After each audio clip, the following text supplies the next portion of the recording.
The old forest stood quiet in the morning light as Mira walked alone on the path. Her feet made soft sounds on the fallen leaves. She came here every day since moving to the small town last month. The city where she grew up was far away now with its noise and busy streets. Here she found peace. Mira stopped to look at a tall oak tree, its branches spread wide above her head. She wondered how many years it had been growing in this spot. Maybe hundreds of years. It was here before her parents, before their parents. Two trees lived such long, quiet lives. A bird sang somewhere in the branches. Mira did not know what kind it was. She wished she knew more about birds and trees and all the living things in the forest. Maybe she would buy a book about them, or maybe she would take a class at the community center in town. She had seen a sign about nature classes when she went shopping yesterday. The path turned and went down a small hill. Mira could see a stream at the bottom. Water moved over rocks, making gentle sounds. This was her favorite spot. She sat on a large flat rock near the water and took a deep breath. The air smelled fresh and clean like nothing in the city. She opened her bag and took out her lunch, a sandwich, an apple, and a small bottle of water. Simple food tasted better out here. She ate slowly, watching the water move past her. The stream was not in a hurry. It had nowhere important to go. It just flowed, following the path that time and nature had made for it. Mira wished she could be more like the stream. After eating, she took out her notebook and pen.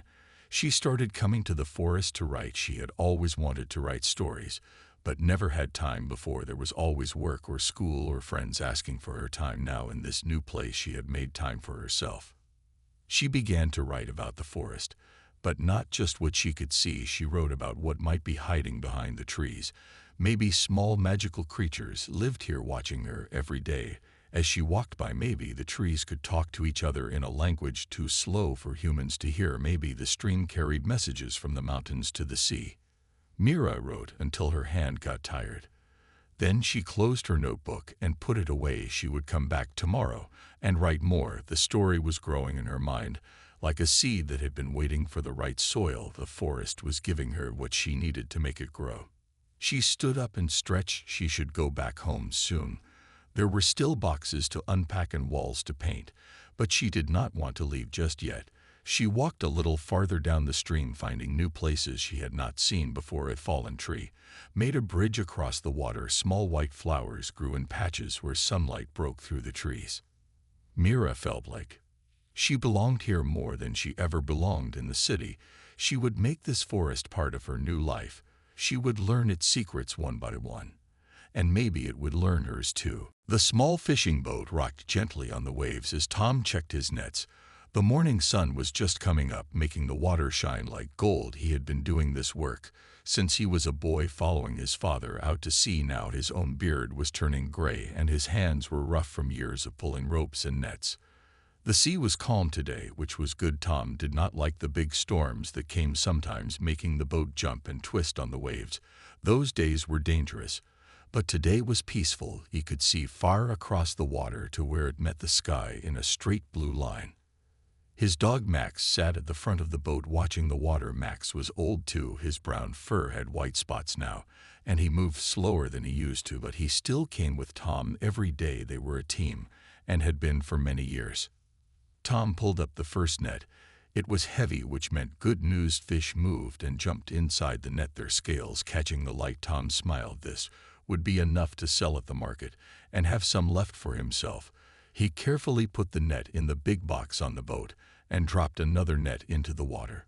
The radio made a noise, and Tom turned it on. It was his friend Lee on another boat not far away. Lee said the fishing was good on his side too. They talked for a while about the weather and the fish and the town news. Then Tom turned the radio off and went back to work. He liked these quiet mornings on the water. The town was still sleeping, no cars or trucks making noise, no people talking, no phones ringing, just the sound of water against the boat and birds flying overhead. This was why he never wanted any other job. Even when his wife said he could make more money working in the factory, Tom knew he belonged on the sea. He thought about his wife now. She would be up soon making breakfast for their two youngest children. The older ones were already grown and gone to the city. Tom missed them.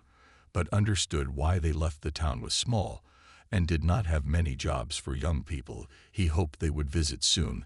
They always brought stories and gifts and made the house feel full again. The sun was higher now. Tom wiped sweat from his face. He pulled up more nets. All were full of fish. It was a very good day. He would finish early and surprise his wife by coming home for lunch. She would be happy about that. Tom looked at his watch. It was time to head back to shore. He started the boat engine. It made a loud noise, breaking the morning quiet. Max stood up knowing they were going home. The dog wagged his tail, looking at Tom with his dark brown eyes. The boat turned and headed toward the small town that sat on the edge of the water. Tom could see the houses and buildings getting bigger as he got closer. The white church tower, the red roof of the school, the long wooden dock where he would tie his boat. He felt lucky to live this simple life.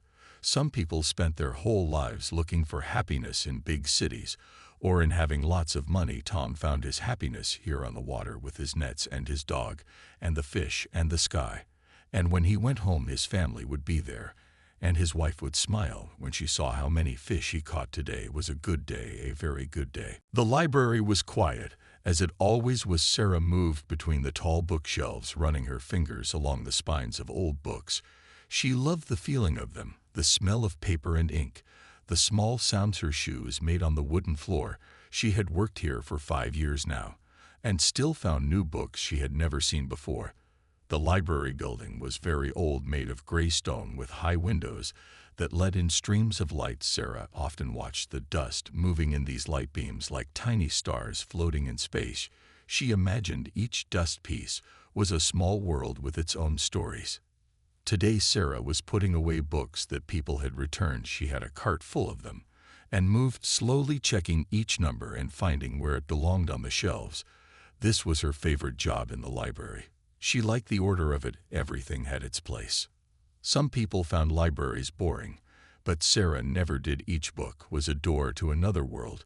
She could travel anywhere through time and space just by opening a cover. Sometimes during her lunch break, she would pick a book and read while eating her sandwich. She had visited many places this way without ever leaving her small town. The library was not busy today. Only a few people sat at the tables reading or using computers. An old man who came every Tuesday to read newspapers, a young mother with 2 small children looking at picture books, a high school student working on homework. Sarah knew most of them by name. This was a small town, and the library was its heart. Sarah heard the front door open and looked up. A new person walked in, a man she had never seen before. He looked around as if not sure where to go. Sarah put down the book she was holding and walked over to him. "Can I help you?" she asked. The man seemed nervous. He said he was new in town and wanted to get a library card. Sarah smiled and showed him to the front desk. She asked for his information and typed it into the computer. While she worked, they talked. He had moved here for a new job at the hospital. He was a doctor. Sarah was impressed. She gave him his new card and offered to show him around the library. The man thanked her and followed as she pointed out different sections. Fiction books here, history, their computers against that wall, children's area in the back corner. The man listened and nodded. He seemed less nervous now. When the tour was done, he asked Sarah for a book recommendation. She thought for a moment, then walked him to a shelf and pulled out her favorite novel. It was about a small town not unlike their own, but with a magical secret. She told him it was the perfect book to read when getting to know a new place. The man took the book and thanked her again. He said his name was David. Sarah introduced herself. They shook hands. His hand was warm, and his smile was kind. Sarah felt her cheeks getting warm. She went back to her cart of books, trying to focus on her work. For the rest of the day, Sarah found herself looking over at David. He sat at a table by the window reading the book she had given him. Sometimes he would look up, and their eyes would meet, then both would quickly look away. Sarah felt something new and exciting, a connection, a possibility. When it was time for the library to close, David returned the book to the front desk. He said he enjoyed it and would come back tomorrow to continue reading. Sarah smiled and said she would be here. She watched as he walked out the door. The library felt different. somehow as if a new story was beginning right here among all the other stories on the shelves. The old train moved slowly across the wide-open land. Wheels made a rhythm on the tracks that put some passengers to sleep.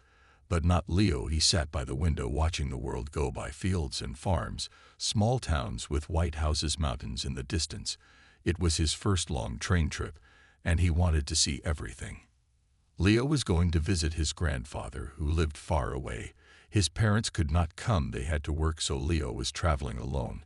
He was 12 years old and felt very grown up with his own ticket and suitcase. The train conductor had checked on him several times, making sure he was okay. Leo liked that, but also wanted to show he could take care of himself. The seat next to Leo was empty, which was nice. He could put his backpack there inside. He had snacks, a book, a small game, and his most important thing, a letter from his grandfather. The letter had come last month inviting Leo for the summer. It said there would be fishing and hiking and stories by the fire. Leo read this letter many times and knew some parts by heart. Outside the window, the land was changing, more trees, now less open space. The train was getting closer to the mountains. Leo took out his phone and took pictures. He would show them to his parents when he called them tonight. They had never been to this part of the country. Leo was seeing it first. A woman across the aisle smiled at Leo. She was old with white hair and glasses. She asked if this was his first train ride. Leo said yes, and they began to talk. She was going to see her daughter and new grandchild. Leo told her about his grandfather and the summer plans. The woman gave Leo a candy from her purse and went back to her book. Leo felt hungry now. He opened his backpack and took out the sandwich his mother had made, ham and cheese, his favorite. He ate while looking out the window. The train was crossing a bridge now with a river below. Water sparkled in the sun. Leo saw a boat with people fishing. He wondered if he and his grandfather would fish in a river like that. After eating, Leo felt sleepy. The train sounds were like a song. The gentle rocking motion made his eyes heavy. He tried to stay awake. There was so much to see, but soon his head leaned against the window and he fell asleep. He dreamed of his grandfather waiting at the train station, tall with a gray beard and smiling eyes. In the dream, they walked together through woods following animal tracks. Grandfather knew all the animals by their footprints. He taught Leo how to tell deer from fox, from rabbit. When Leo woke up, the dream stayed with him, making him more excited to arrive. The train announcer said they would reach the next station in 20 minutes. Leo checked his map. This was not his stop. He had 3 more hours to go, but he decided to get up and walk around. His legs felt stiff from sitting so long. Leo walked carefully down the aisle to the next car. There was a small cafe there. He bought a hot chocolate and stood looking out the big windows at the end of the car. The train was going around a curve, and Leo could see the front part with the engine. It looked powerful, pulling all the cars behind it. Back in his seat, Leo took out his book, but did not read. He watched the world outside changing, telling its story through the window. The afternoon sun made long shadows. The train whistle sounded lonely, but also hopeful, like it was calling out to someone waiting down the line. Leo was part of the story now, moving across the land, making his own journey, growing up a little with each mile. The kitchen was full of good smells as Rosa mixed the cake batter. Her grandmother watched from a chair nearby, giving advice. Add more vanilla. She said, that looks good, now mix it longer. Rosa followed all instructions carefully. This was an important day. Her brother was coming home after 2 years away.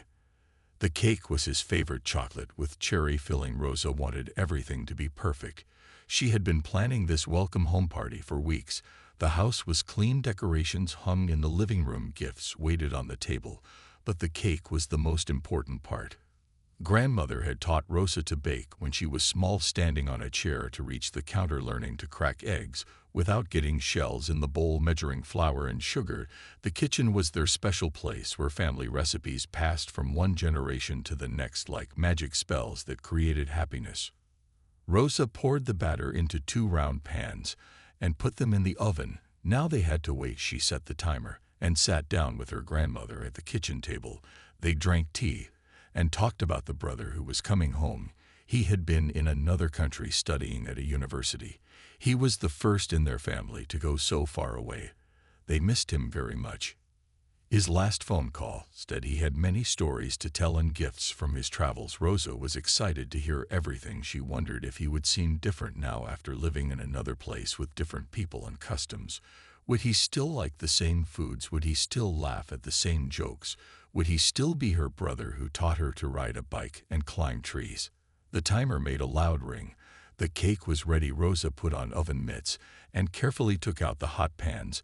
The kitchen filled with the smell of chocolate. The cakes had to cool before she could add the filling and frosting. There was still much work to do. While waiting, Rosa and grandmother prepared the cherry filling, cooking cherries with sugar and a little lemon juice until they made a thick red sauce that smelled sweet and tart. At the same time, Rosa tasted it with a small spoon. Perfect, she said. Grandmother nodded in agreement. When the cakes were cool, Rosa cut them across the middle, making 4 thin layers. She spread cherry filling between each layer. Then she mixed the chocolate frosting smooth and shiny. She covered the whole cake with it, making swirls with her knife on top and sides. As final touches, she put fresh cherries around the edge. The front door opened. Rosa heard voices. Her parents were back from the airport with her brother. She quickly wiped her hands on her apron and ran to the door. Her brother looked taller. His skin was darker from the sun, and he had a new beard, but his smile was the same and his hug felt like home. The family moved to the kitchen. Rosa proudly showed the cake. Her brother smiled wide and said it looked just like the ones grandmother used to make when he was small. That was the best compliment Rosa could receive.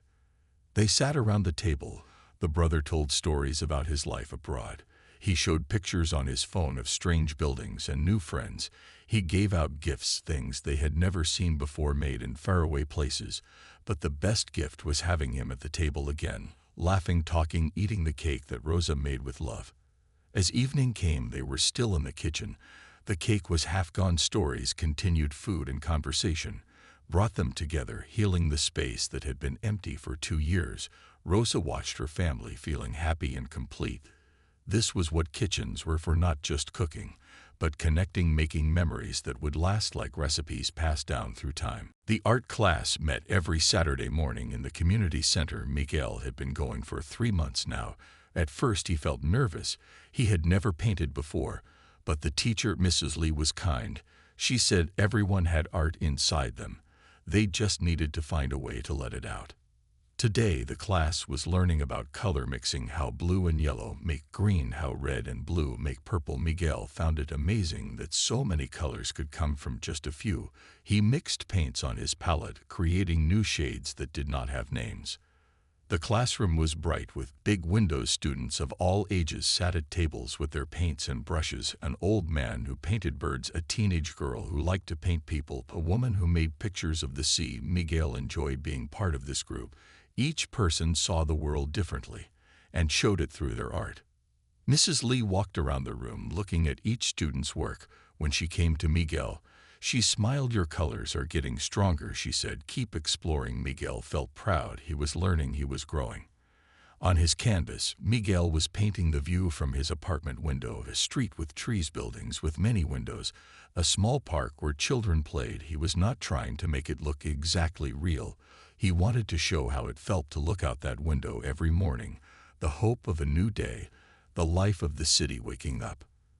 The time passed quickly when Miguel was painting. 2 hours felt like minutes. When Mrs. Lee said class was ending, Miguel was surprised. He could have kept working all day, but he cleaned his brushes carefully and put away his paints. The painting would wait until next week. After class, Miguel did not go straight home. He walked through the park carrying his canvas. Some people looked at his painting. A woman stopped and said she liked his use of color. A man asked if Miguel was a professional artist. Miguel laughed and said no, he was a bus driver who painted on weekends. At home, Miguel put the new painting next to others he had made. They lined the wall of his living room, each one a little better than the last. He could see his progress. When he started, his paintings looked childish. Now they were beginning to show real skill, still far from perfect but improving. Miguel made lunch and ate while looking at his work. He thought about Mrs. Lee saying everyone had art inside them. Before taking her class, he never believed that about himself. He thought art was for other people, people who were born with special talent. But now he understood art was about seeing the world and sharing that vision.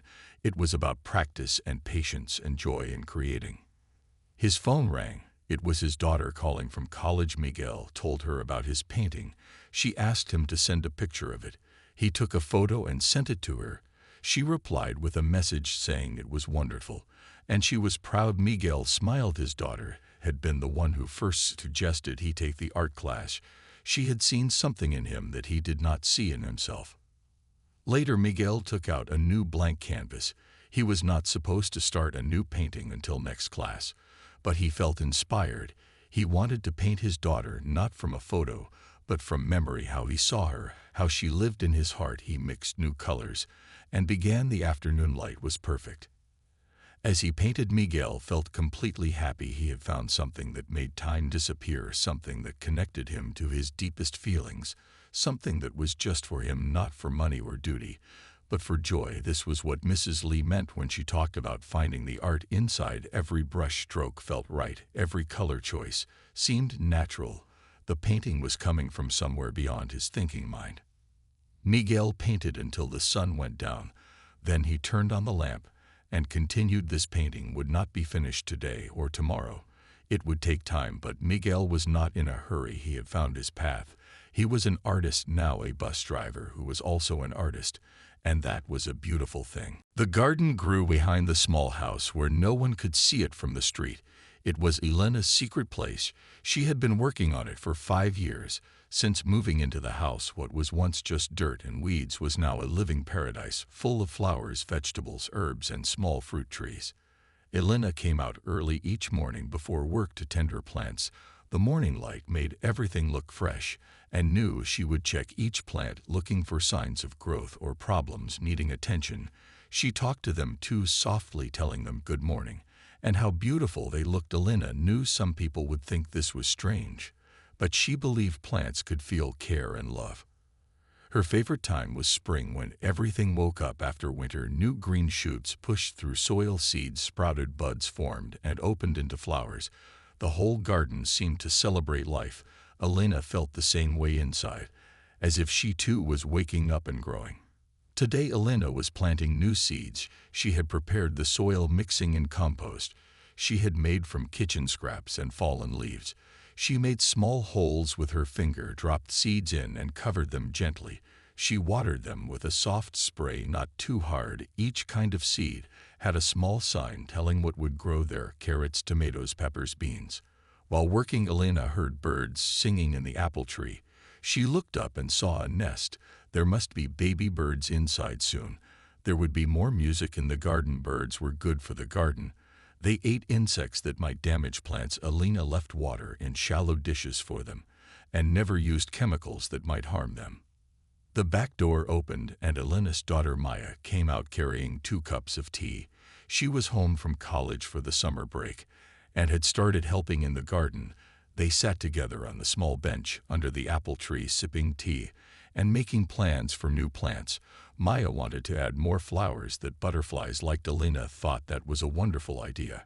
After tea, they worked together, Maya digging holes for new plants, Elena showing her how deep to plant each one and how much water to give. They talked while they worked, Maya telling stories about school, Elena sharing garden wisdom. They laughed together, dirt on their hands, sun on their faces. This was happiness.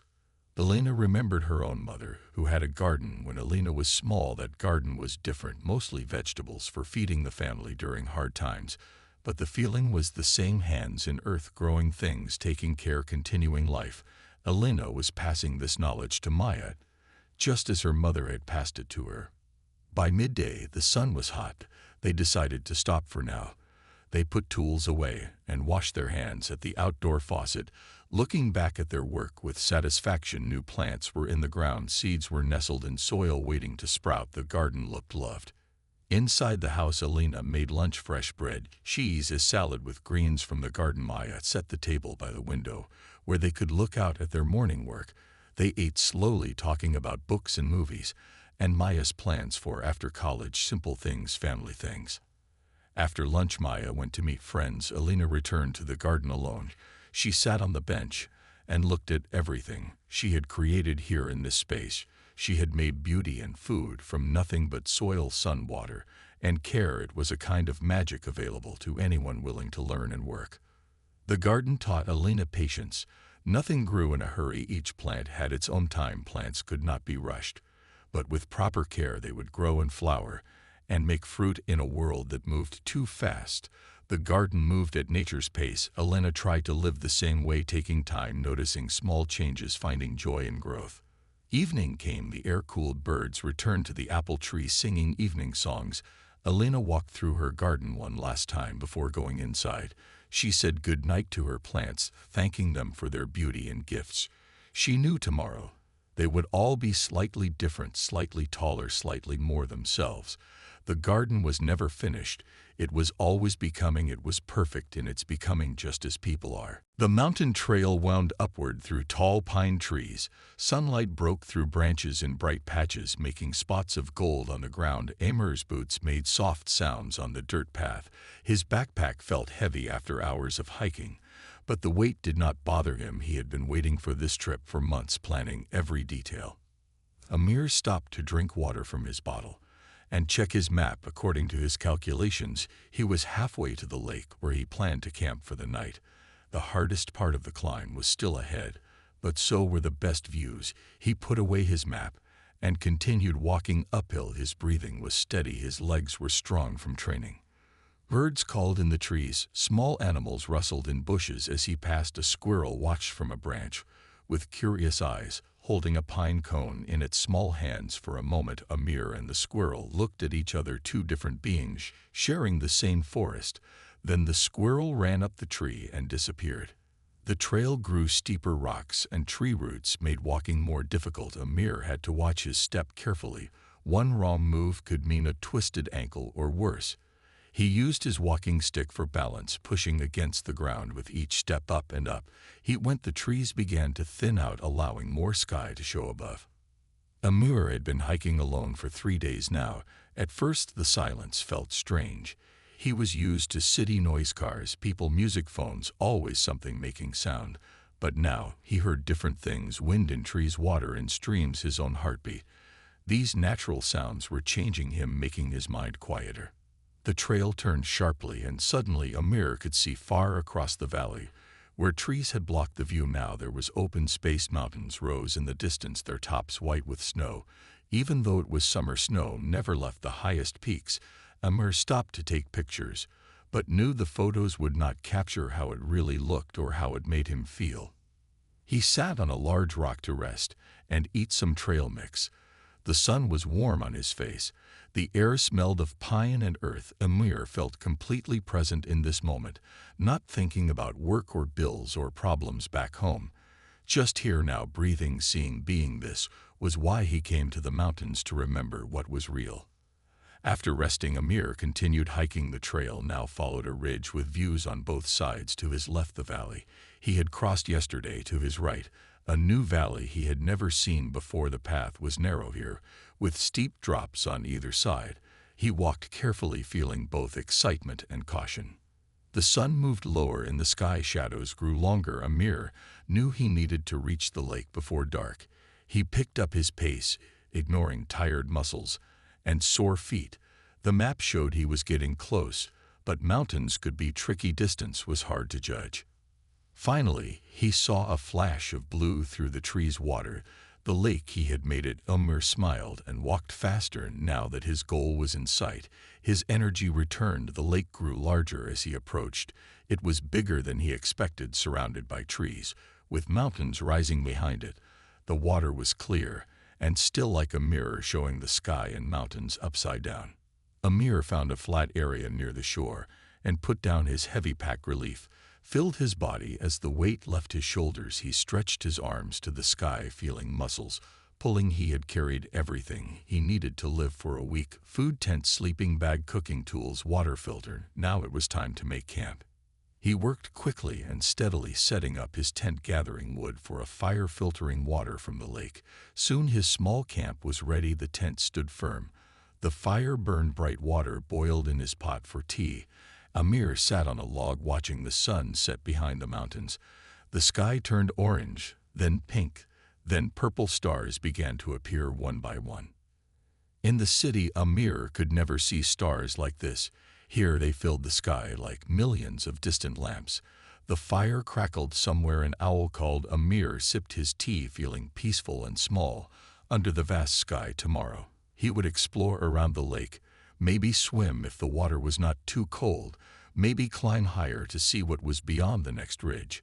But for now, this moment was enough, being here alive and aware in the mountains.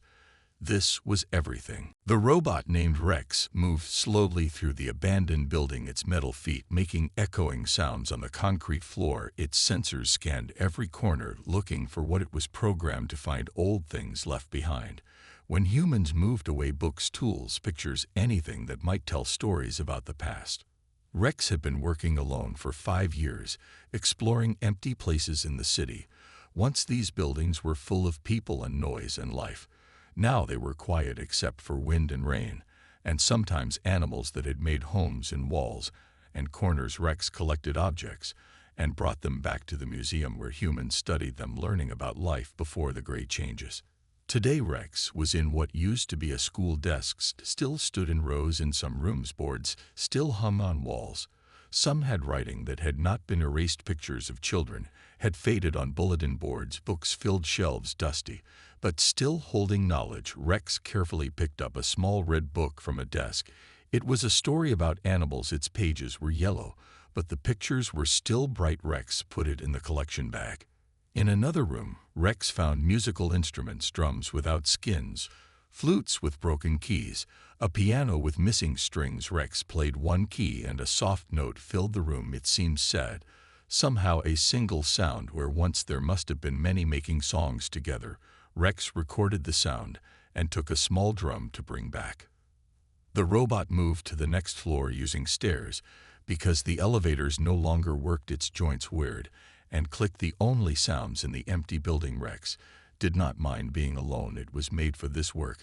Its programming included appreciation for human artifacts and history. It understood the value of what it found. A small room at the end of a hallway looked different from the others.